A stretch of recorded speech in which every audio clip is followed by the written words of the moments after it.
LAXposed.com presents the interview with actor and comedian Max Amini.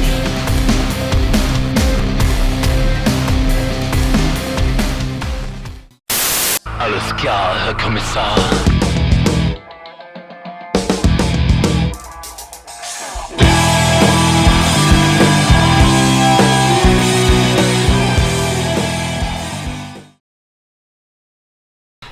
Mr. Amini, it is a pleasure and honor to have you here. We had to book you like 1 month in advance, my friend.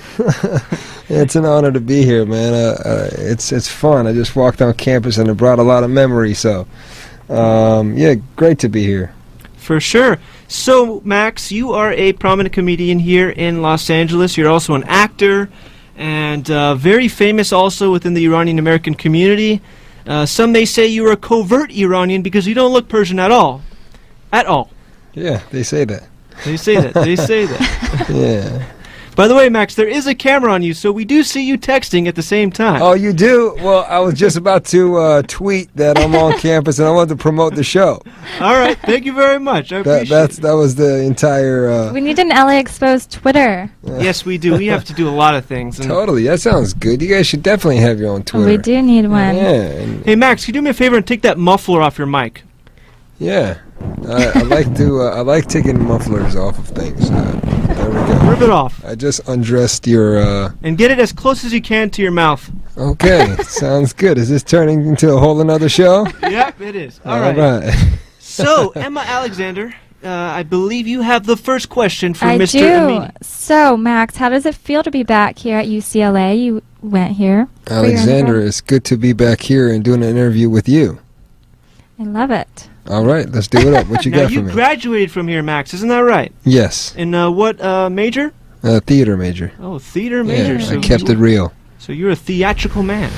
Did you do comedy here when you went to UCLA? I did stand-up comedy as I was a theater major. So I did a couple of plays on campus, and then as I was doing my classes and etc. at night, I would go do some stand-up, do some open mics, and then I started producing some stand-up comedy shows here on campus, and it was really fun because I was a new comedian, and I had a chance to go to comedy clubs and meet the more professional working comedians, and I designed a show where I could bring these guys to campus and do big shows for the students here, and it was awesome, and we got to bring some great names. Bobby Lee from Mad TV came here. Wow.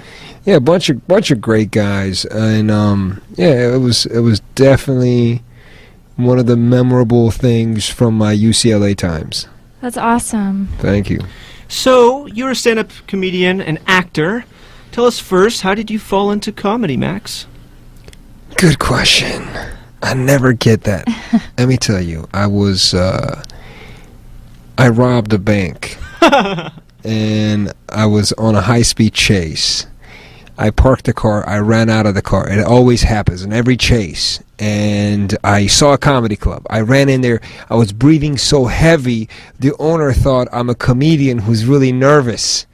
And he said, we actually need a comic to go on next. I'm like, oh, all right, whatever that keeps me away from the cops.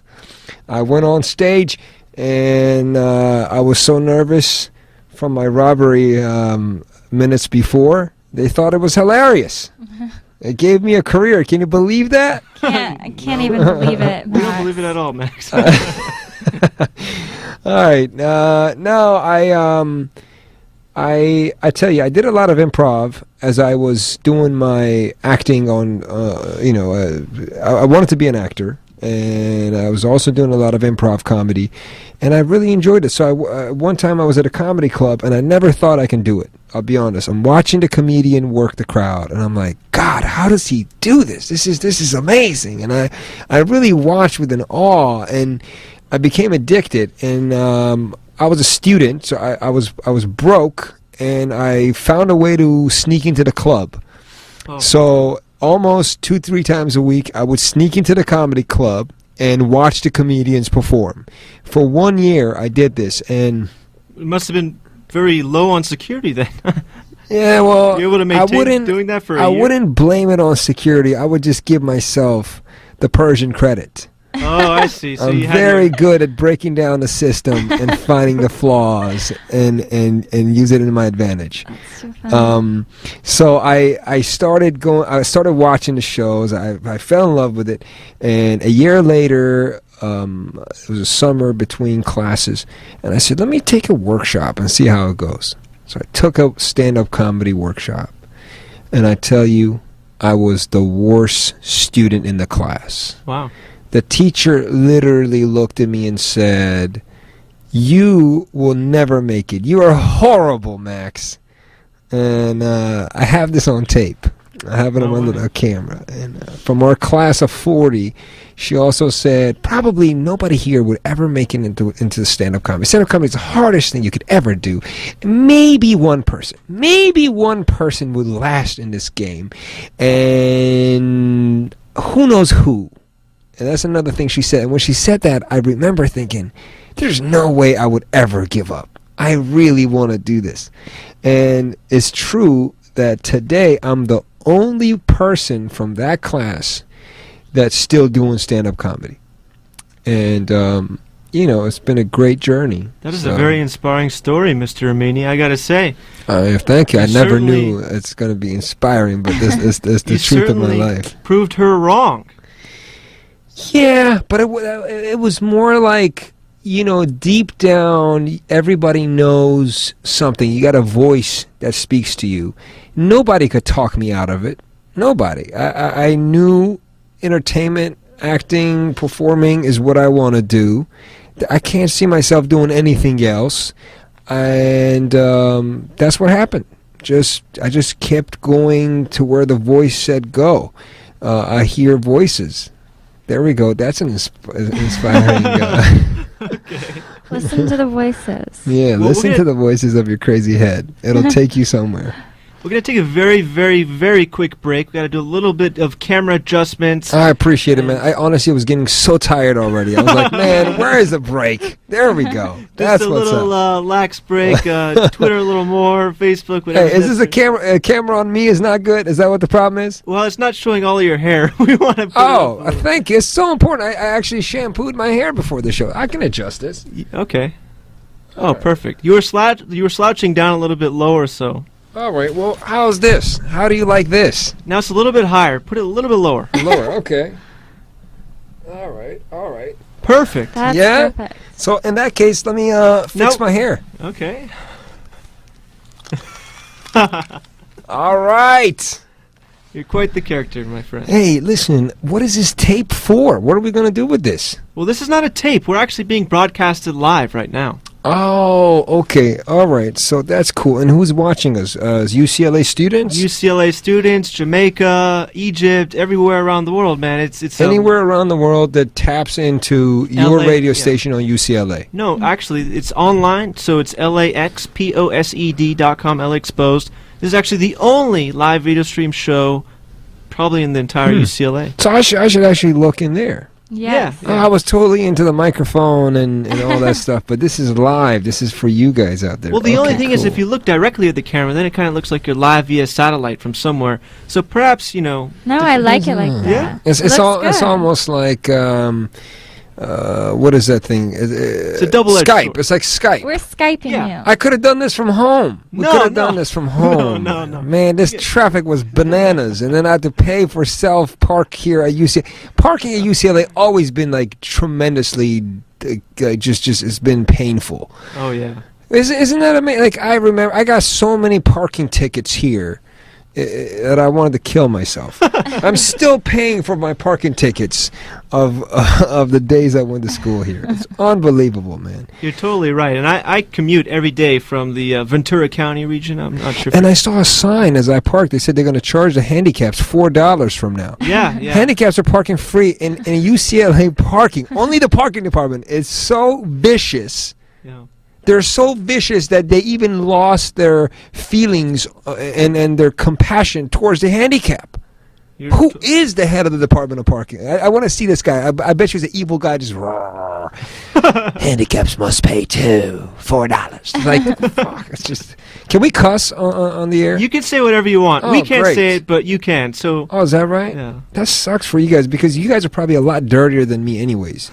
No. Because you're still in college. You're getting drunk. I saw a kid outside. He was so high. He didn't even recognize there was another person in the room.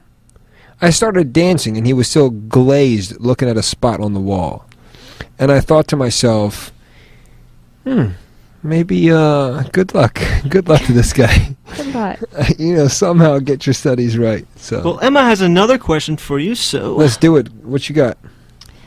So, being a prominent comedian has landed you acting roles. Which roles have you been cast, and what has been your favorite? I did a role on the TV show Heroes. Did you ever watch Heroes? I haven't seen Heroes. Is that with Heroes- Hayden? Heroes was the show that there were several characters with superpowers. It was on NBC. It was a big show for a while. It got had a good run, and I played a really awesome cab driver. Yes, I did it. I was like the James Bond of cab drivers, all right? Okay, maybe not the James Bond of cab drivers, but a cab driver. It was fun. I was in the pilot episode, and it aired, and that was cool. I did 7 episodes on the show called Mind of Mencia on Comedy Central. No way. Yeah, that was my favorite show because it was on Comedy Central, and the directors and the producers that were really, really cool, and they would let me improv and go out of script. And for me, that was really fun, and they really encouraged that. And every time we would come out with much funnier sketches that was already written. So that was kind of fun. What else? I played this movie. It was an independent film called Beer Pong. Yeah. And it's about this guy who just graduated college. He graduated college, and he's a complete loser. What I liked about the movie, I'm the lead in the film, and it's actually, you can catch it on. It's on DVD. I think Netflix. Did I just fuck up Netflix? Yeah, It's you so did. freaking weird. Let me tell you something, because it's not. You told me to get so close to this microphone. I feel a little homophobic right now, just with this microphone in my mouth, and then the sound is already so loud in my head. You can put it down. Yeah, that helps. For God's sake. All right. Where was I? So yeah, the movie. What I loved about this movie is that I didn't have to play a specific character. The other shows, I mainly played a Middle Eastern guy, like the typical, how are you? I'm the cab driver. $5, bitch. Come on, give me the money. Like, that guy. It's fun, but then it's also really fun when you get to play. Race is not even the thing. So I played a college guy who graduated, who's a loser, beer drinking, dude who lives in his van and does online poker all day. So it's a really funny movie, and I had a blast doing the movie. There's a couple of fun scenes in it. It's a college movie. There are naked girls all over the movie. Not that I'm just saying what's happening. Let me ask you this, Max. Yeah. When you're casted as these terrorist roles or taxi driver, does it ever bother you, or do you ever want to refuse the role? Because I would assume most people of Middle Eastern background would not want that role at all. They would want, the lead role as, the Tom Cruise, the Robert Redford, or whoever else. Well, here's a couple of things. That's 3-4 questions that you just asked. Really, and I tell you why. First of all, in life, we all don't get what we just want. That's just one thing. Secondly, yes. Depends on the role. There are very positive Middle Eastern roles. You can take a role that, you're undercover cop as a Middle Eastern guy in certain situations. It's a cool action, those are cool. And there are also some really negative. You're the guy who's going to blow himself up.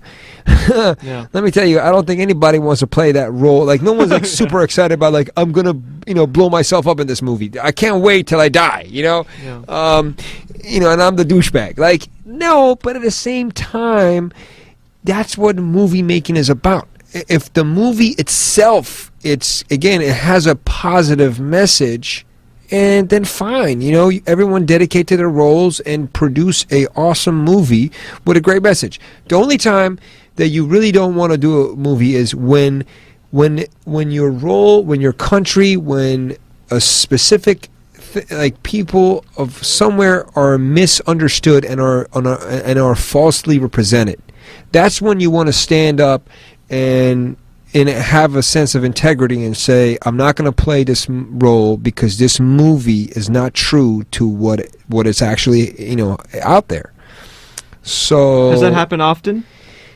Not often, because what has happened in the past, I would say 5 or 6 years, because after 9/11 there was a lot of confusion, but I think Hollywood has become a lot more educated than what it was before. Now they know so much more. They have really learned, because they made some major mistakes and they got some huge complaints, and people really got mad and wrote massive amount of letters to the networks and etc. So they became a lot more educated and knowledgeable about different cultures, different backgrounds, not just Middle East, many different cultures, and that's cool. So it happens a lot less. But again, there's like sometimes these independent movie makers that they send you a script and say, "Hey man, I'd love you to play this," and you look at it, I'm like, "Hell no, never I will play this. I wouldn't even support this movie. As a matter of fact, I will send out a mass email telling everybody, don't ever play this guy." Like there was a movie coming out. They wanted to. There was some really weird act. Like they wanted to burn the Bible and then do some really crazy stuff. And I'm like, why? Why would you want to disrespect someone's religion and someone's book? In this movie shouldn't be supported in any sense. So it happens, like I said, with the amateurs mostly. And most of the times I feel like they'll get shut down, or somehow their money won't come out, like the investors will back up or something like that. So Max, which one of those roles that you just described, which one was your favorite role to play? My favorite role to play? Yeah. That's a good question. I like to, if I have to choose one, I like to play the mafia roles. Mafia roles. Yeah, I like to be the badass. I like to be I like to be the tough guy without trying too hard. If that makes any sense. The Russian mafia, Italian mafia. Not the mean guy. I want the guy who's doing good, but the from the outside it looks deceiving. You think, oh man, this guy's a monster, and but he's doing good to the society, the way the society runs. You get it? Like the role that Denzel had in Gangster, the movie Gangster. Oh, I love that movie. Awesome movie. But like the guy is wrong, but he's right. But he's wrong, and he's right. You got all these dilemmas. I'm a big fan of Pacino, and I get Pacino myself. A lot of people tell me, "Hey man, you remind me of a young Pacino." Oh really? Yeah. So that kind of like got into me, and I I've played, actually there was a pilot that it didn't get picked up, but I played the Italian guy on the crew that's the tech savvy guy, and it was a bunch of mobsters, it was like a more of a current kind of movie, and then these guys, everybody had a role, and then I was the guy, the tech guy on the mob crew, so it was fun. Sweet, man. Thank you. All right, so you're also well known, as I said before, among the Persian community, Max. As a prominent entertainer you are, who would you say within the community are your biggest competitors, as well as outside the Indo-European bubble? Indo-European bubble. That's, Persians are Indo-European, so outside the bubble. What's actually, and I mean this genuinely, what happens with stand-up comedy, it's your own show. You really don't have a competitor. We're not competing against each other.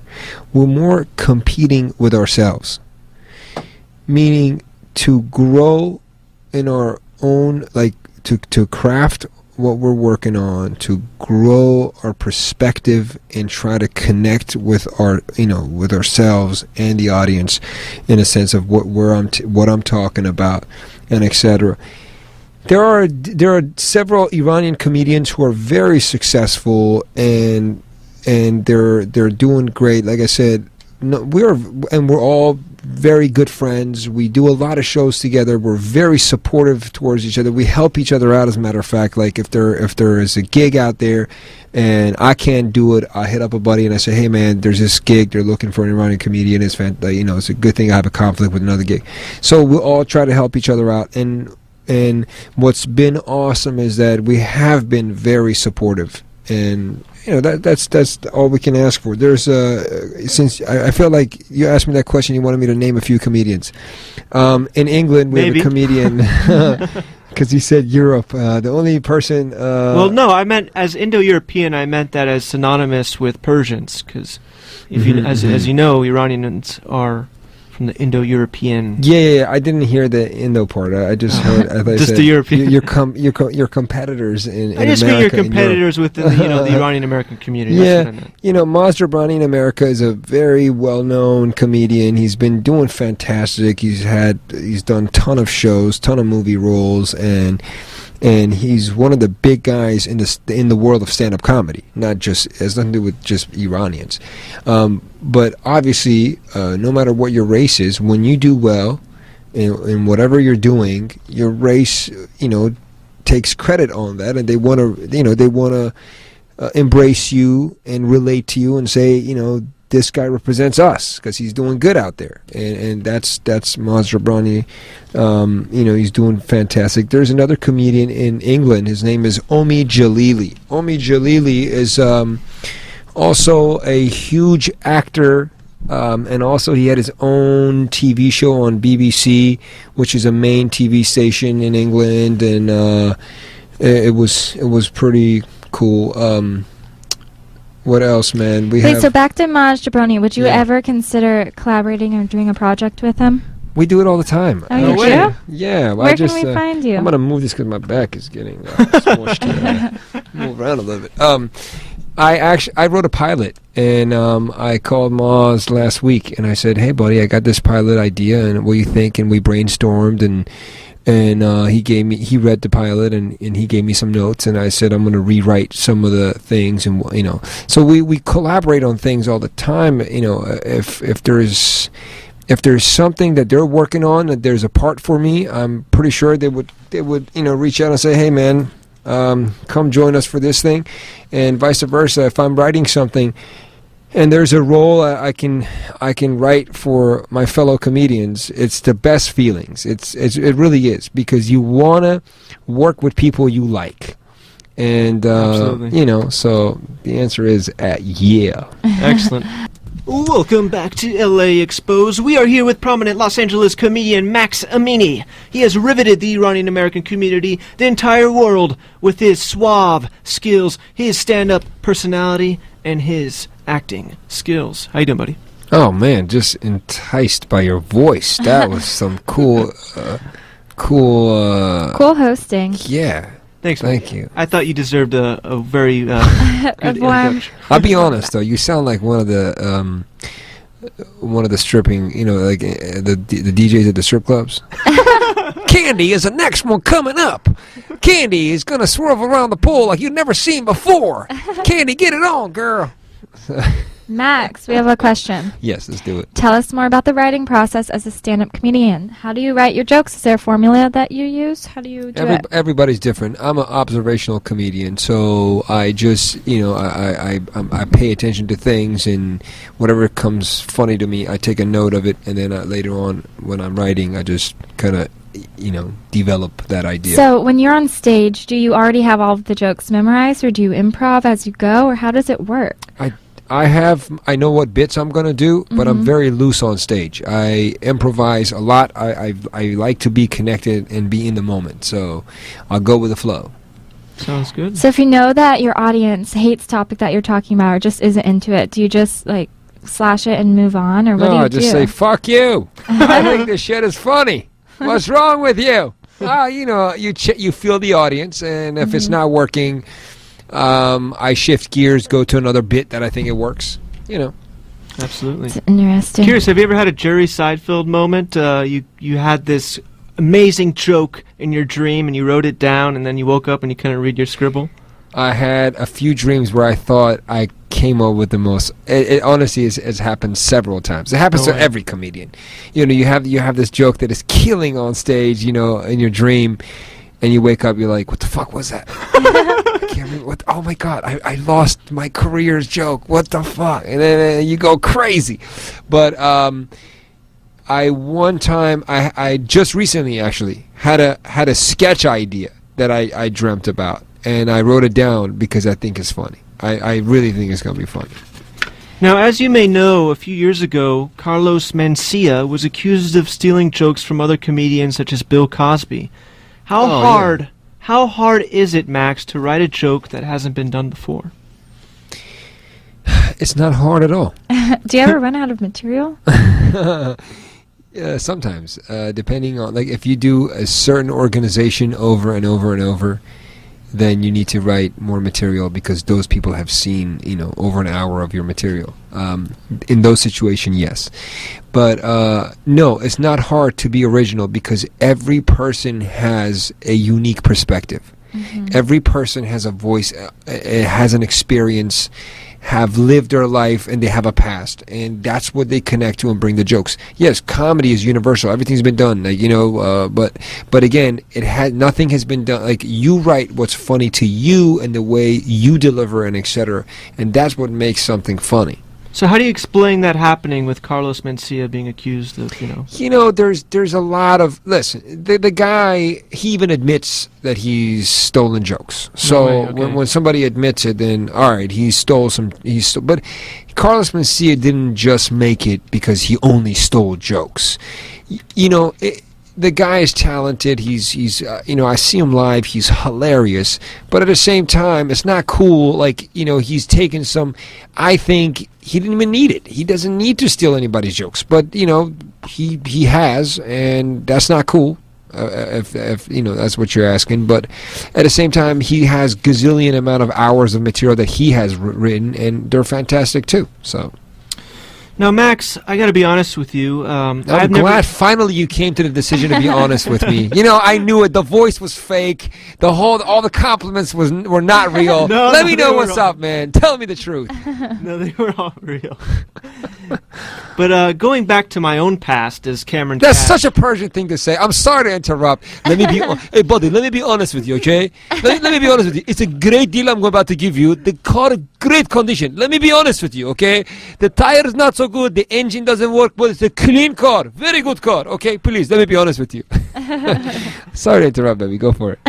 No worries. So, Max, I have never been one who was good at comebacks, you know, even in middle school, or not even middle school, more when I was a toddler, little kid. You know, the other little kids would say, "Hey, go screw yourself." I'll be like, "Hey, go screw yourself back." You know, I never had that, you know, the amazing comeback. Man, you're still not good at it. I just hit you with the honest thing. You had nothing to come back with. That's right. I don't know. So don't blame it on your toddlerness, all right? Don't blame it on your childhood and your middle schoolness, all right?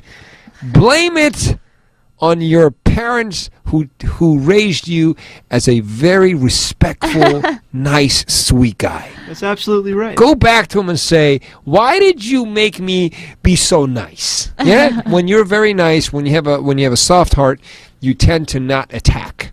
So that's what it is. And also, I personally, I want to say I'm not really good at comebacks in real life. On stage, I'm a killer because I feel like I'm entitled to. I have the license to get back at something, and I go at it. But in real life, if someone like in a group of people like really like say something stupid or make fun of me, I'm not that guy that will come back real fast with something, because part of it I feel like it's cheap. If somebody, you know, behaves in that way, I don't want to go in their level and be that guy too. Be like, oh, well, your shirt is so ugly that, you know, blah blah blah. You know what I mean? I think it's silly. So who cares? Just you know, you are who you are, and you're a nice guy, and I'm proud of it. How do you develop the ability to always win the upper hand with those who may heckle you on stage? Well, when you're a comedian, you do it so much, it becomes third nature. Sometimes I've had moments, especially when I first started comedy, that I didn't have a comeback because you get insecure and you get scared when you in certain situations and your brain stops working.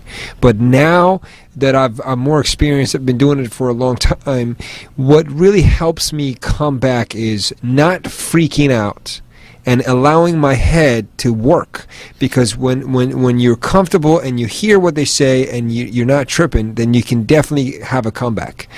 The only time you're not having a comeback is when you freak out, you freeze, and then you're like, oh shit, I want to crawl into my own skin and melt away, you know. Go for it, Emma. Ask me. I know you want to ask me. Just go ahead. Just go for it. So, Max, I'm dying to know. What is your training or practice regimen before getting ready for a comedy gig on stage? Oh, that was a tease. Emma, what are you talking about? I've been dying to know that all day. All right. Well, Please first, answer. I'll let you know. If you really want to know what do I do, then I really want to know. I first take my clothes off. Okay. And I grab a bottle of coconut butter oil. And I rub it around my body. And you just stare at yourself and I breathe heavily, and I lit candles everywhere. Lit candles. And, you need your candles. Yeah, and I meditate to a sound of a lovely song. Hypnosis. Song. Okay. So it sounds like you're doing some sort of yoga, meditation. He does naked yoga. It was not for you, buddy. This was just for her. I didn't want any comments on your end at all. Besides you saying put the mic in your mouth and take the cover off and let me have a moment with your co-host. All right. For sure, Max. I should have told you that. All right. So, what advice would you ever give someone who wants to get started with stand-up comedy? If I want to be a comedian? Definitely follow your dreams. Do it. Because if you don't, later on in life, you look back and you go, "Oh, I wish I'd done this. What my life would have been if I had given it a try." And you just hate the teacher who told you that you couldn't. Oh, definitely. And if it's about you, Emma, you should definitely do it. I don't know if that question is for you, but if it is for you, definitely come. I'll help you myself, and I give you the coconut oil and I help you with the process of pre-stage warm up. Yeah, exactly. Meditation. Thank you. I appreciate it. And if it's for kids out there, forget about the coconut oil. Just goddamn write down some good material and get on stage and man up and woman up and make it happen. Absolutely. Well, thank you. Now I have a little bit of a tougher question for you, Max. Let's do it, buddy. Do you consider yourself right now a famous comedian, a quote-unquote famous comedian? If not, when or how do you describe yourself as one How who is? successful do you want to be? That's not a tough question.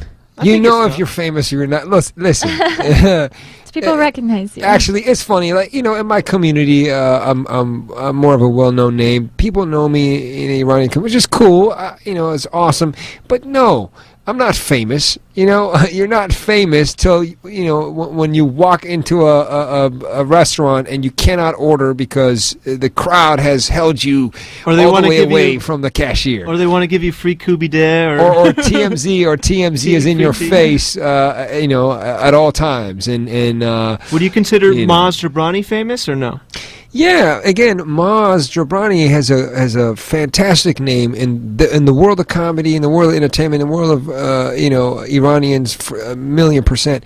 And yeah, I think he is. But famous is a very hard thing to it's a big word. It's a very depending on what degree someone is famous or in what area someone is famous, because you can there are so many people that are famous, let's say in Mexico, and we don't know them, or there are famous people that if you take them, if you ask this guy in the corner of Crenshaw and Pico at the pickle shop, you would have no idea who Max Amini is. And ultimately, do you want to be a stand-up comedian or an actor? Both. I am a stand-up comedian and an actor. Do you enjoy one more than the other? No, I really love both. I love performing, and I graduated as an actor. I spent 4 years here in school, and I love acting. So no, I love them both, and I perform at nighttime at the comedy clubs, and during the day I go on auditions and do my thing. Sounds well. Thank you so much, Max. That was your toughest question? Really? Well, I mean, I felt like, you might take it... Some people believe in their own right that they're bigger than they are, or, it depends on how down-to-earth you are, and it seems that you're very down-to-earth, Max. So. Oh, man, I hope I always be down-to-earth. I think the minute your head gets too big, that's when you're going to crash.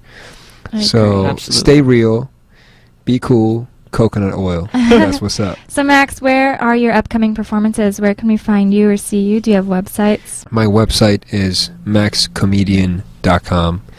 My Facebook is Max Comedian. Just search Max Comedian. You can follow me on Twitter at Max Comedian. I mean, I made it easy, We'll Google so you. give me a holler. For more videos and interviews from LAXposed, please subscribe to our YouTube channel now. Also, like us on Facebook and/or follow us on Twitter.